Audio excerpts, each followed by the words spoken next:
साहेब, मोहननगर नगर परिषदेच्या निवडणुकीच्या अनुषंगाने प्रभाग क्रमांक 3 मध्ये जो आहे तो शिवसेनेच्या उमेदवाराला जो आहे तो आपण पाठिंबा दिलेला काय सांगतो?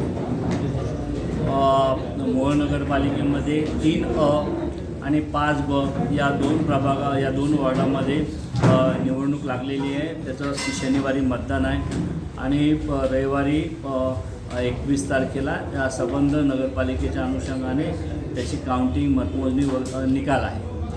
तर या 3 मध्ये राष्ट्रवादी काँग्रेस पार्टी शरदचंद्रजी पवार पक्षाकडून आम्ही उमेदवार तिथे दिला नव्हता. मग अशा वेळेला राष्ट्रवादी काँग्रेस पक्षाची शरदचंद्रजी पवार पक्षाची जी ताकद आहे ती कोणाच्या मागे उभी करायची या संदर्भातला जेव्हा विषय आला त्यावेळेला माननीय धैर्यशील भैया मोहिते पाटलांनी सांगितलं की आपण जी आपली नॅचरल आघाडी आहे, महाविकास आघाडी आहे, त्यांच्यासोबत आपण गेलं पाहिजे.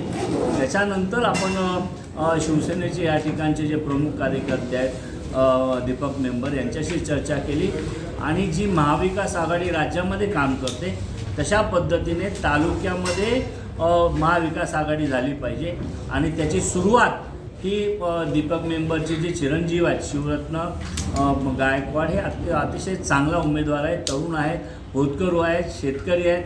तर त्या उमेदवाराच्या मागे आपण उभं राहिले पाहिजे. या स्वच्छाने स्पष्ट भूमिका घेऊन आम्ही राष्ट्रवादी काँग्रेस पार्टी शरदचंद्रजी पवार पक्षाचा बिनशर्त पाठिंबा हा उभाटा गटाचे जे शिवसेनेचे उमेदवार आहेत मशाल या चिन्हावर जे उभे आहेत ते शिवरत्न गायकवाड यांना तो पाठिंबा दिलेला आहे.